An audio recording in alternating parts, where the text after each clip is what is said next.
Latino Sports. That's a very good, interesting story. As one of the many stories that I have, it has to do with the fact that it wasn't planned, it wasn't part of a business proposal, and it wasn't something that I studied in business school. Sometimes some of the best things that happen impromptu. And there's two things that I learned about things like that. One of them is you got to follow your heart. You got to follow your instincts. I happened to be vacationing in Puerto Rico in 1989 into 1990, celebrating the New Year. I was in the pool in San Juan, my dad West Puerto Rico, with my boy and my two daughters, and we were just chilling. And then all of a sudden, I'm in the pool, and right next to the pool, there's a bar, and right next to the bar, there's these conference rooms, and some guys came out of that conference room, and they're talking, and they're saying words like, that got my attention. Eso fue una discriminación, eso fue una injusticia, and coming from the South Bronx, and always being involved as an activist, I hear words like that. So I told my boy, yo, what's going on? And he said, bro, tú no escuchaste lo que pasó? You didn't hear what happened? I said, what happened? He says, yo, Ruben Sierra, man, he should have been the most valuable player in the American League, and they gave it to this other guy. I said, who's Ruben Sierra? My boy made me feel like I'm out from outer space. Tú no sabes quién es Ruben Sierra, tú eres boricua. And I said, yeah. And he said, Ruben Sierra, he started giving me details. Texas Rangers, third year in the majors, busted it out, didn't get what people thought he was going to get. And I told my boy, listen, man, I live across the street from Yankee Stadium. I walked to Yankee Stadium 2 blocks away. In 1989, 1990, there was no internet. There was no smartphones. There was no, ESPN. There was none of that. All I remember was whatever you read in the Daily News, whatever you read in the New York Post and El Diario. And it's basically all New York driven. You don't hear about baseball players from other cities and states unless it was something major. So he said, entra, que escuche esto. So those guys that all came out of that conference room were all sports reporters.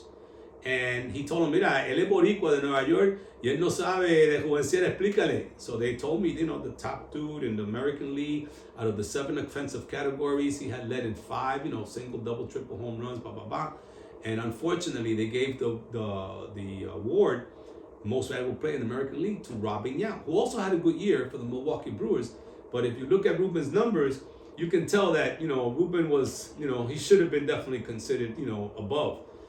So I just did something that I always do, which is sometimes gets me into trouble because I wind up wanting to do things that I never planned.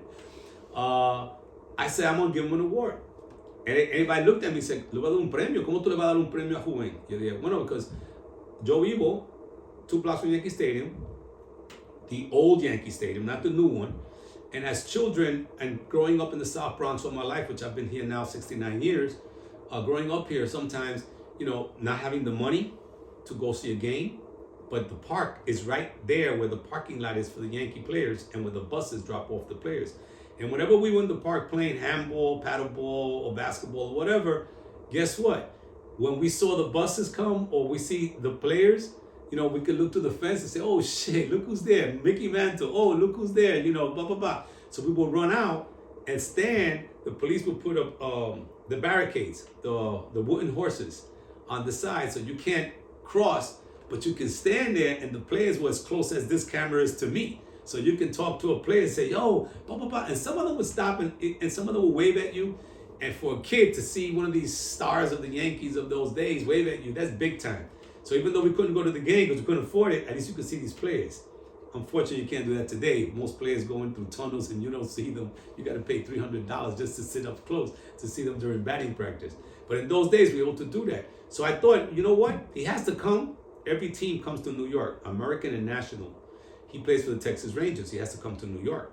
So when he comes, I'm going to find out the date. I'm going to go outside. I'm going to bring some kids from the block, from the streets, to say, hey, this is Puerto Rican that should have gotten this award. And I'll get a plaque or something, $35 to buy a plaque in those days and give it to him. So they asked me, ¿por qué tú quieres hacer eso? And I told them, the reason is because I was a school teacher. I was a social studies teacher here in the South Bronx, where I lived, 2 blocks from where I lived on Caldwell Avenue. The school was Junior High School 38 on St. Anne's. And I remember a lot of the kids, majority Puerto Rican, they didn't have role models. The role models they had, man, was dudes selling freaking drugs, man. $1,000 rims, big fancy cars, gold all over the place, gold on their teeth, whatever. And this is what these kids saw And I'm trying to explain to them, yo, if you stay in school and you do good, you might be able to get a job. You might be able to do something. They look at me and say, yo, you got a car. So-and-so in my block got a better car than yours, man. And he doesn't have any high school information or education. He's just a guy in the street. And I said, kids don't need to hear this shit. So I figured, you know what? A black Puerto Rican, Ruben Sierra, a Puerto Rican that never graduated from high school, a Puerto Rican that grew up in the projects in Puerto Rico, and a Puerto Rican that has a dope fiend for, I believe it was a sister or a brother or a cousin or something. Yo, I can relate to that because all of us have one of those issues. And a lot of kids can relate to that. So I said, that's why I'm going. So people started calling. People started telling me, the guy said, yo, you want to come? I'm having a radio program. Would you like to say that on radio? Make a long story short, I leave the pool. My wife is freaking out to me. She said, yeah, I can't believe you come to Puerto Rico, man. You're getting involved in politics. And I said, no, I'll be back. Stay here. Do whatever you want in the pool. I'll be back in about an hour and a half. I went to the radio station. The guy puts me on radio, and he explains what happened with Ruben Sierra. But that was big news in Puerto Rico. And that was big news here in the Puerto Rican communities for those people who follow baseball from Puerto Rico. I don't follow baseball from Puerto Rico because I'm English dominant. So I only read the daily news. I didn't read it. I didn't know those other papers. So that was big. People started calling up from all over the parts of the west coast of the island, congratulating me and saying that what I was doing, eso es algo bien honorable, you know, Dios te bendiga, eso es bueno. And I explained to them why. And one of the guys that calls worked for the Texas Rangers. His name is Luis Mayoral. Very well-known dude. He's written a book about Clemente, and he worked for the Texas Rangers as a community affairs. So he called and he said, would you like to meet Ruben Sierra? I said, of course. And everything works like almost, the synergy was incredible. The day that he invited me to meet Ruben Sierra was the day that I was leaving Puerto Rico, and I was coming from the south, Guayama. I have to go up north to Carolina to the airport. A lot of people don't know that the airport, by the way, is not San Juan. The airport is in Carolina, but they call it San Juan International. But the airport is in Carolina, Puerto Rico. And so going up there, Ciudad Deportiva, Puerto Clemente is in Carolina. So it was easy for me to go to la Ciudad Deportiva. Puerto Clemente was Sports Illustrated, was doing a photo shoot with Ruben Sierra. And then from there, my flight was in the evening. I could spend the day in San Juan and go to the airport. So everything was perfectly, matched for me. So I go there, and sure enough, Ruben Sierra's there. There's some photographers getting ready for their stuff. The time it's on to show up. And Luis Mayoral introduces me to Ruben and said, Ruben, este es el señor que quería hacer algo para darte un premio por el premio que te negaron. And Ruben Sierra, young dude, his 20s, he looks at me, he said, tú no tienes que hacer nada, si yo sé que yo le di la bola bien. And he turned around to walk away. So I said to him, excuse me, yo no estoy haciendo esto por ti. I'm not doing this for you. I'm doing this for a whole bunch of kids that need to see guys like you. So he stopped and he turned around, ¿Cómo que eso? Yo dije, bueno, hay muchos niños que tienen que ver algo positivo como tú, que eres negro, de los caseríos. Yo represento jóvenes como yo que se criaron en Nueva York. A lot of young people like me who grew up in New York who don't have those role models, man. And, because of you, maybe some kids will stop taking drugs. Maybe some kids will never sell drugs. Maybe some girls won't get pregnant. Simply because they know that a guy like you existed. Because in order for you to get to where you got to, you have to have been taking care of your body. You can't be taking drugs. You can't be doing stupid things. And kids need to see role models like you. So he listened to me and he said, ¿Esa vale? He said, man, a few words. And he took a piece of paper, he ripped it off, and he gave me his cell number. And that was it. I came to New York. I wound up talking to my friends, a whole bunch of friends of mine who then by now knew about what happened. They were like, oh, bro, that's so cool.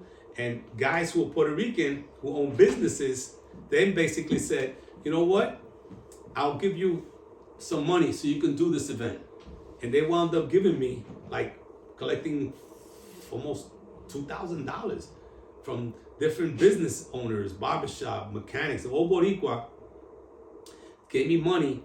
I bought tickets to the Yankees, and I gave those tickets to little leagues in the community so they can get at least 4 or 5 little leagues. I gave them 10 tickets each, 20 tickets each or something, I forgot. And I told them, give it to the kids who pay the most respect, kids who are going to school, kids who pay attention, and should do this as an incentive, to come on the day in which the Texas Rangers are going to play the Yankees.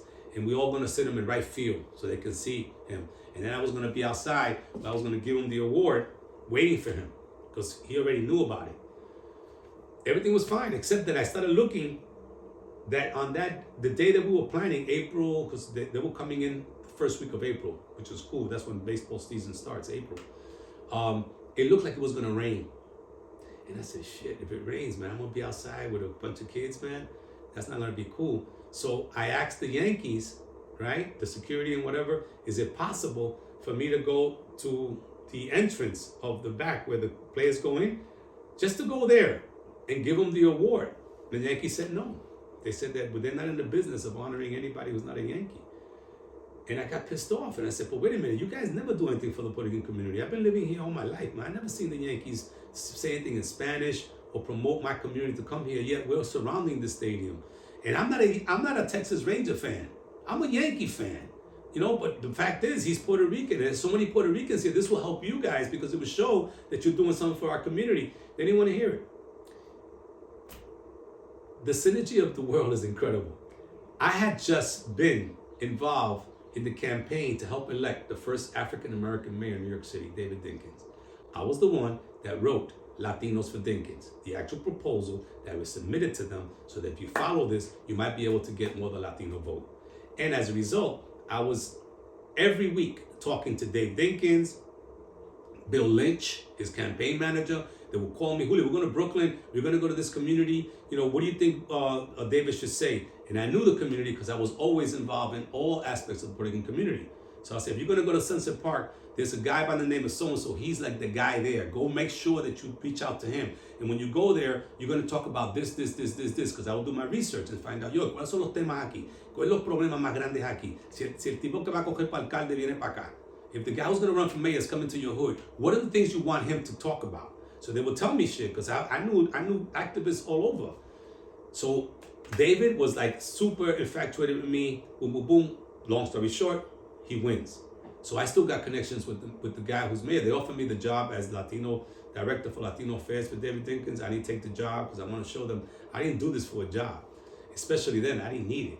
But I still have good relations. So one day during that week that the Yankees had told me no, I'm going to City Hall and I see David Dinkins. He's coming down with his entourage. So I said, oh shit. So I went up to David and the security stopped me, but he said, yo, Julio, what's up? So I said to him, hey Dave, I just want you to know that there's this black Puerto Rican, I want to give him an award. And the Yankees told me, man, that I can't, all I want to do is just go into the entrance.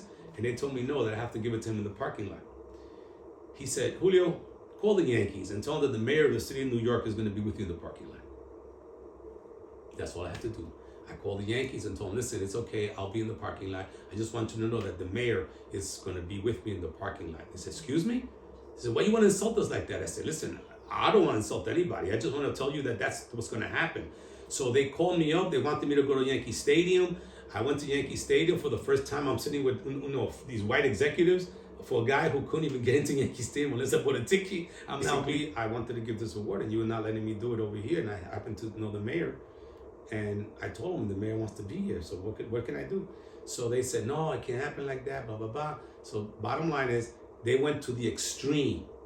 They had me give the award, not where I wanted to, which is where nobody was at by the parking lot inside the trestle, but they wanted me, they organized for me to go on home plate before the game, announcing my name on the loudspeakers.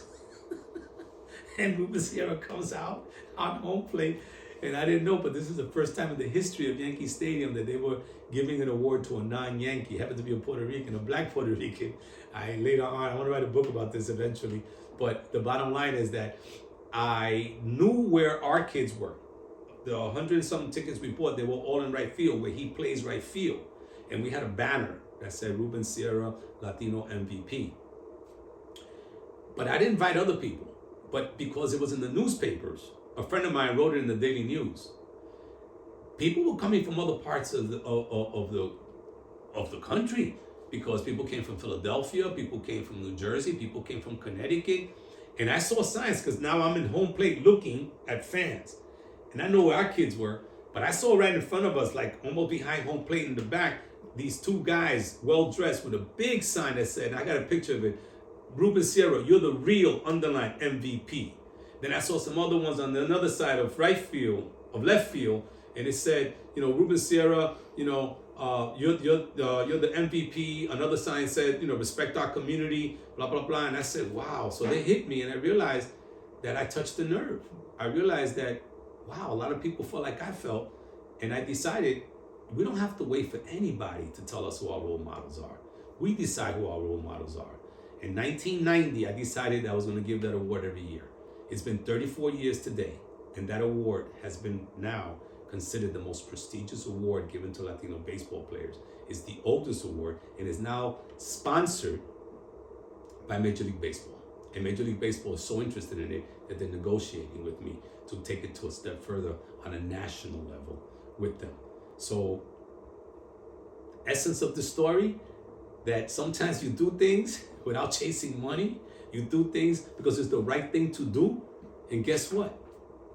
Money chases you. Because today, I'm about to negotiate, and I've been doing very well. Major League Baseball sponsoring. I no longer have to go around hustling to try to get a beer company or a managed care company so I can do one event in a restaurant. Now, Major League Baseball sponsors us to go to all the stadiums where there's an awardee, and we give the award during Hispanic Heritage Month, and they treat us like freaking royalty, where before I couldn't even get a credential. For me to say Latino Sports when I get a credential, they didn't know who I was, so I had to go chase a baseball player to talk to him.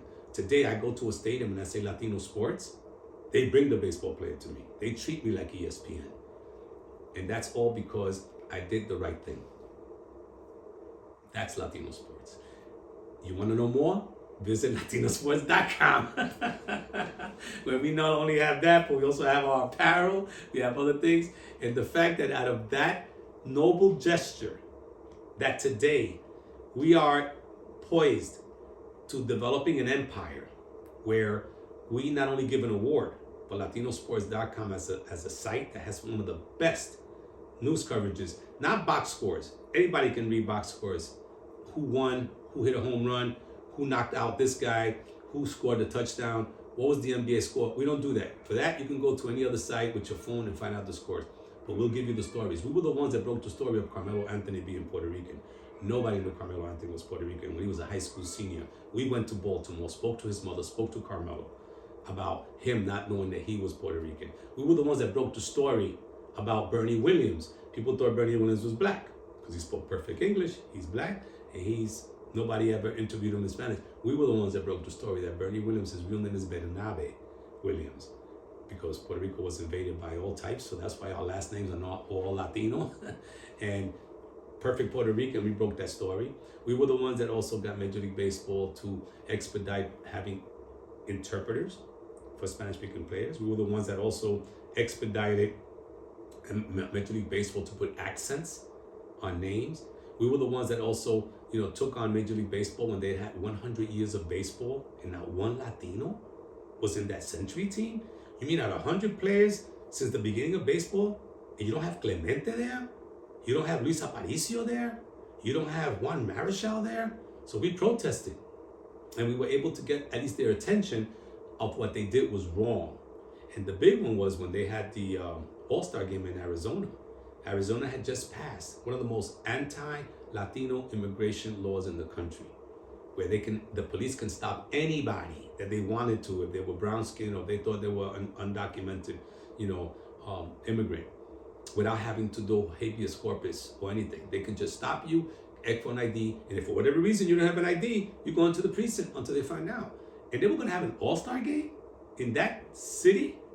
I said, no way, man. So when we wrote to Major League Baseball, I said, listen, you shouldn't do that. You should be able to move that All-Star game, teach them a lesson, because a lot of their players are Latino. The Phoenix Suns were against it. They wore T-shirts protesting the law. The AFL-CIO and Teamsters and a lot of the unions canceled their banquets and their conventions from Arizona because of that. And Major League Baseball was going to have an All-Star game there. So I helped and I organized with others national demonstrations throughout the United States. And the big one was in front of Major League Baseball on 245 Park Avenue. So I've always been branded as an individual that is always, it looks like I'm criticizing Major League Baseball, but finally, to their credit and to my tenacity, we were able to meet right after COVID and recognize that I'm not criticizing Major League Baseball because I'm against anybody. I'm just giving you things that you should be doing. It's just that maybe the way I said it, maybe the fact that you didn't like what I wrote, but the fact is that I had to say it. My credentials from Yankee Stadium have been pulled 3 times. 3 times they took away my credentials because of some things that I wrote that they didn't like. And I had to then threaten to take them to court, that they're taking away my constitutional right as a writer to write what I think is important. And sometimes, lesson number 2, sometimes you gotta take on controversial issues that people might not want to take on because they don't have the understanding of it or they're afraid. And thank God that I've never been afraid to be able to do something that was important. And that's what Latino Sports is.